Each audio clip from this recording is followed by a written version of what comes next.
Voilà, bonjour, alors bienvenue en 6e électricien automaticien. Alors dans notre option, nous avons pour but d'aboutir à intervenir sur des machines industrielles pluridisciplinaires. Alors pendant la 5e, nous avons eu toutes les bases théoriques et en 6e, nous travaillons sur un projet tout au fil de l'année pour pouvoir aboutir du coup devant un jury et obtenir nos diplômes. Sur le projet, nous retrouvons plusieurs parties, la mécanique, la pneumatique, la programmation par altivar et l'électricité.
Voilà, donc maintenant ici on va vous présenter quelques-uns de nos projets. On va commencer donc par le robot. Donc c'est un robot à 6 axes qui a pour but du coup de trier les couleurs par un capteur RGB. Donc c'est toutes les couleurs fondamentales, donc les primaires, qui vont être transformées en tension pour transformer l'information et pouvoir du coup aller ranger la couleur dans le bac adéquat. Donc je vais vous montrer tout ça.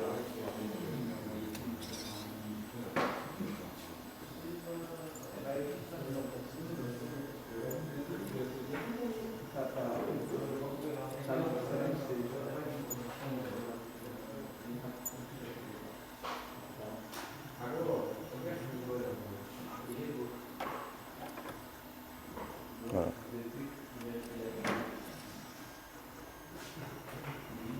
Et voilà. Alors ici, le robot est toujours en phase de réglage, il reste encore quelques modifications à faire. Alors ici, on a l'imprimante 3D qui nous permet de fabriquer des pièces qu'on pourra utiliser, qui sont plus difficiles à faire donc, pour nos projets ou éventuellement d'autres choses. Donc je vais vous montrer, ici, c'est les logiciels qu'on utilise donc, pour faire les plans. On en a différents. Ils sont open source, donc gratuits, vous pouvez les utiliser. Donc on fait nos schémas là-dessus. Ensuite, on transmet à l'imprimante qui va nous faire notre pièce. Et comme vous pouvez voir ici, on a les bornets où on met nos fiches pour faire nos connexions, donc pour éviter d'abîmer à chaque fois l'intérieur des matériaux. Et on en a des autres, comme celui-ci. Alors maintenant, je vais vous amener chez Brian pour la prochaine présentation du nouveau projet. Rebonjour, donc ici je vais vous présenter un nouveau projet. Donc, il s'agit d'une perceuse électropneumatique. Donc, le processus est plutôt simple, il consiste à pousser une pièce qui vient du magasin lorsqu'elle est captée par le capteur ici présent. Le vérin sans tige est défectueux, du coup nous devons faire la descendre manuellement. Après, lorsque la pièce est forée, l'étau vient la desserrer. Elle est prise par la ventouse avec l'effet Venturi. Puis la pièce va être redirigée vers une case. Je vais vous montrer le processus.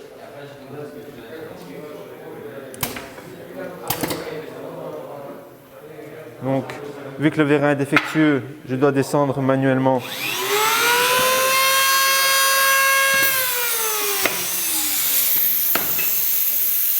Voilà. Et le procédé est le même jusqu'à la fin. Donc les plans ici, donc dans le dossier que nous faisons, sont réalisés pour nous aider à faire notre câblage, dépanner le projet au cas où nous aurions quelques soucis. Ici, ce sont toutes les entrées donc, pour l'automate. Donc nous sommes avec les entrées qui se trouvent ici.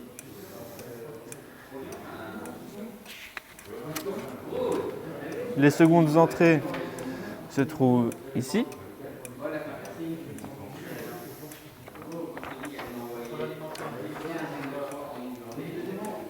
Les sorties ici présentes se trouvent ici.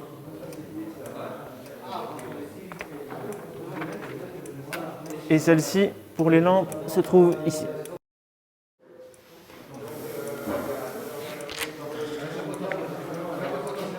Et tout est fait de manière à bien pouvoir repérer, donc pour pouvoir dépanner si nous avons un souci et que n'importe qui puisse se repérer. Nous avons terminé la présentation de la foreuse électropneumatique. Donc nous allons passer à la porte de hangar fonctionnant avec un altivar, donc variateur de fréquence. Donc le principe est de faire varier la vitesse d'un moteur en fonction de la fréquence que nous utilisons. En tant qu'électricien, nous avons toujours des plans pour nous aider lors de nos câblages. Les plans sont réalisés à l'avance.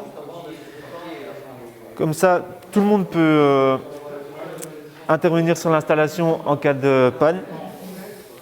Alors, nous allons faire fonctionner le cycle et nous passerons à la suite des documents par la suite. Donc ici, nous appuyons sur le détecteur de mouvement pour activer le moteur. Donc le moteur va passer à sa grande vitesse.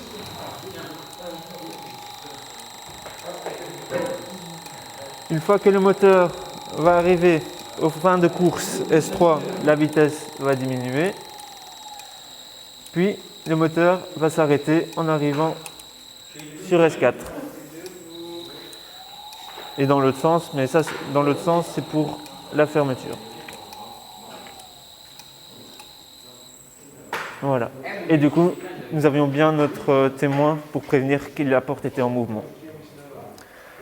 Alors,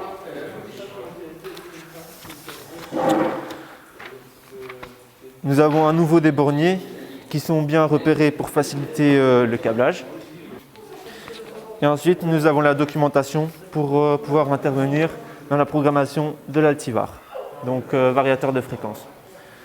Parce que nous pouvons sinon le piloter aussi par bouton, mais là nous l'avons piloté par automate. Voici, donc c'est ici que la visite s'achève pour la 6QA, donc électricien automaticien.